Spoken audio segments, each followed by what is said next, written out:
को लिए चलते हैं सीधे झारखंड मुक्ति मोर्चा की तरफ से प्रेस कॉन्फ्रेंस किया जा रहा है। सुप्रियो भट्टाचार्य क्या कुछ कहते हैं, आइए सुनते हैं। आप लोगों से बातचीत के क्रम में अपना इंपॉर्टेंस बताने के लिए कि कुछ लोग कह रहे थे कि मैं गायब हो गया हूं। किसने कहा था मुझे नहीं मालूम, और उनको खोजेगा भी अब कौन। उन्होंने कहा कि मेरे राज्य में जो अब ईडी का जिस पे जांच चल रहा है मनरेगा घोटाला का, उसकी बातें नहीं आई थी। वो तो मेरे राज्य में वो अधिकारी केवल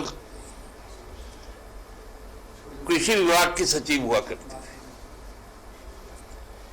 हमको तुरंत चेहरा कुछ याद आने लगा जब खेलगांव में एक कार्यक्रम हुआ था मोमेंटम झारखंड का। तब हमको याद आया कि ये मोमेंटम झारखंड की ऑफिसर ऑन स्पेशल ड्यूटी कौन थी। ये रघुवर जी को भी बोलना चाहिए कि मोमेंटम झारखंड का ओएसडी कौन था, किनके तत्वाधान में सारी तैयारियां हुई थी, और उसमें एक बहुत व्यापक घोटाला जो हम लोगों ने पहले भी कहा विपक्ष में रहते हुए और अब भी कह रहे हैं, उसको अंजाम दिया गया। कृषि समिट के समय में भी था। 5 साल जब तक माननीय रघुवर जी मुख्यमंत्री रहे, फर्जी बातों के अलावा और कोई बात नहीं। आपको याद होगा कि साल में 5 बार 55 से लेकर 65 पन्ने का जमीन का दस्तावेज लेकर वो लहराते थे। आज भी बता रहे कुछ बात। अब छत्तीसगढ़ यह डिसाइड कर रहा है कि राज्य का जनजाति कौन है और कौन नहीं। ऐसा राजनीतिक तौर पे बेशर्म आदमी हमको लगता है भारतीय जनता पार्टी के पूरे लॉट में कोई नहीं होगा। बोल रहे हमने तो कभी नहीं दी क्लीन चिट, हमारे अधिकारी दिए होंगे। तो आपके अधिकारी किनके कहने पर दिए ये तो बताइए।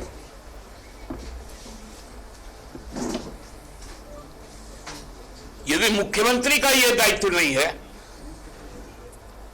कि जिस पर जांच हो उस पर वो निगरानी ना करे।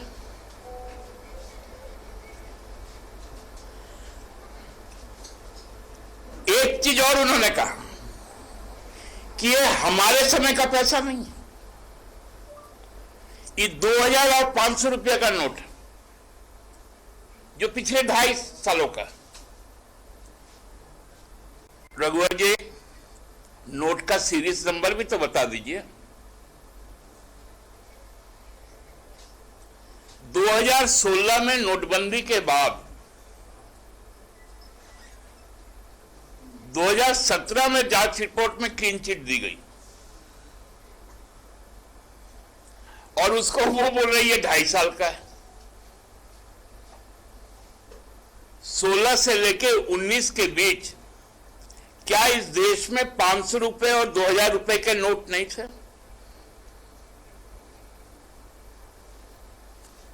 यदि आपको दिख गया 500 रुपया और 2000 रुपया, तो सार्वजनिक तौर पर बताइए नोटों की सीरीज संख्या क्या है।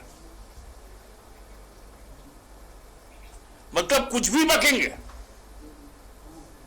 और जनता उसको बर्दाश्त कर लेगी।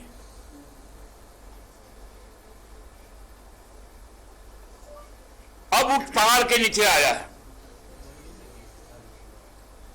अपूर्णकाल की जांच तो होगी ही और संपूर्ण कार्यकाल की होगी।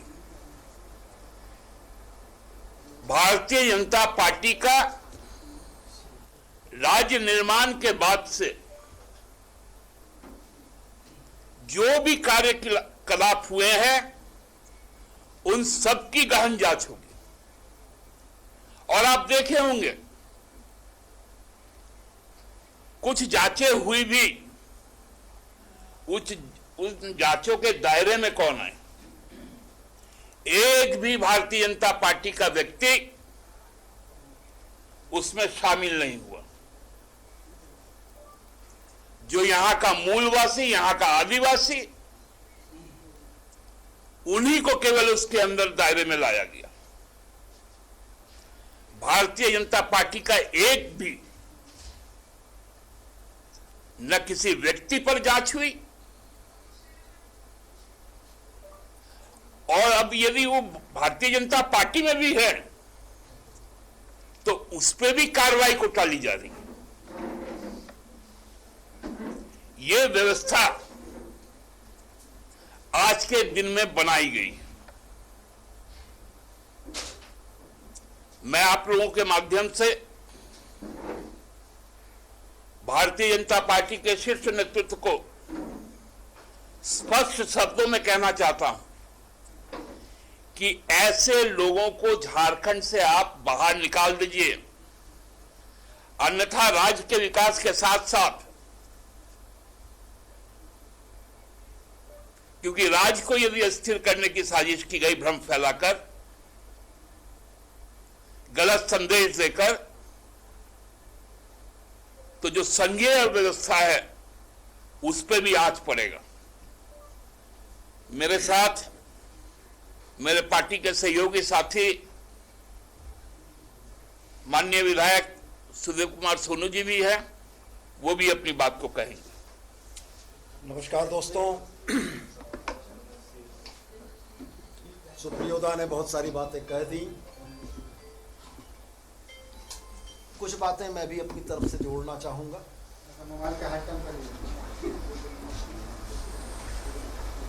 मुख्य रूप से मेरा वक्तव्य तथ्यों पर आधारित है। आदरणीय रघुवर दास जी की प्रेस वार्ता को मैंने भी सुना था। मुझे लगा कि आदरणीय पूर्व मुख्यमंत्री जी का आत्मविश्वास थोड़ा सा हिला हुआ था। कागज पढ़ के भी बोल रहे थे, लेकिन कागज पढ़ के बोलते हुए भी अटक रहे थे। मैं सिर्फ कुछ बातें आपके माध्यम से उनसे या भारतीय जनता पार्टी के नेतृत्व से पूछना चाहता हूं कि चतरा और खूंटी के मनरेगा घोटाले की जिसकी परिणति हाल के दिनों में एक गिरफ्तारी और नोटों की बरामदगी से हुई है, इसके दस्तावेजों का जब आप अध्ययन करेंगे तो आपको ये पता लगेगा कि हड़बड़ी में अपने चहेतों को बचाने के प्रयास में बहुत सारी गड़बड़ियां हुई। ग्रामीण विकास के तत्कालीन सचिव ने अपने मंतव्य में स्पष्ट रूप से यह कहा था कि पर्यवेक्षण से लेकर अगर मनरेगा की योजनाओं की ढंग से समीक्षा की जाती तो सरकार के इस पैसे के दुर्विनियोग को रोका जा सकता। ये 2016 की टिप्पणी थी। और 2017 में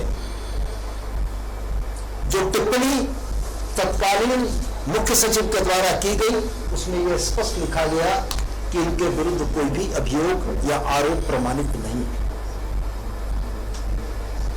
कल से जो नैरेटिव चल रहा है या जो पूर्व से 4-5-6 दिनों से जो नैरेटिव चल रहा है, मैं उसी के बारे में बड़ा स्पष्ट ये कहना चाहता हूं कि घपला घोटाला होने का साल भारतीय जनता पार्टी के शासनकाल का था।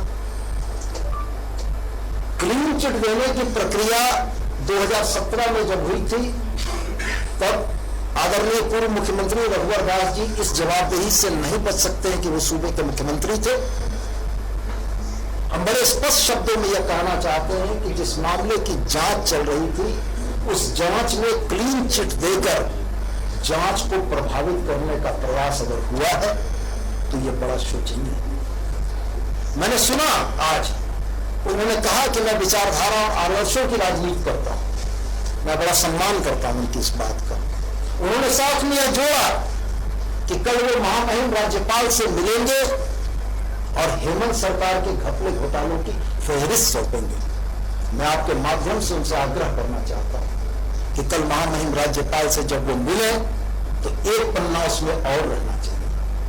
वो पन्ना शुरू हो मैनहर्ट से, वो पन्ना की अगली पंक्ति हो टॉफी और टी शर्ट से, उस पन्ने की अगली वो पंक्तियां हो कि पूजा सिंघल को क्लीन चिट कैसे मिली। इसकी भी जांच की मांग वो अगर महामहिम राज्यपाल से करेंगे तो हमें लगेगा कि राजनीति में नैतिकता और शुचिता बची हुई है, जिसके सबसे बड़े ध्वजवाहक आदरणीय रघुवर दास जी। और मैं एक छोटी सी बात और बोलकर अपने वक्तव्य को समाप्त करना चाहूंगा। राजनीतिक कार्यकर्ता अपनी पार्टियों से एफिलिएशन का, विचारधारा के प्रति समर्पण का कर्तव्य निर्वहन करते हैं।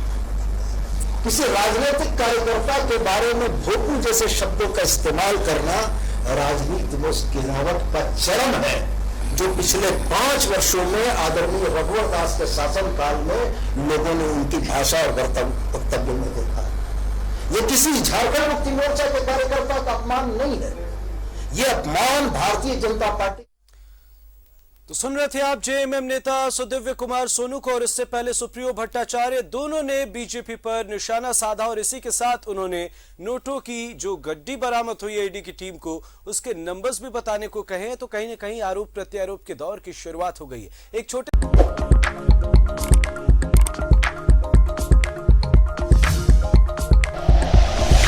Like and share videos, subscribe करें हमारा चैनल और प्रेस करें बेल आइकॉन। न्यूज़ 11 भारत, सच है तो दिखेगा।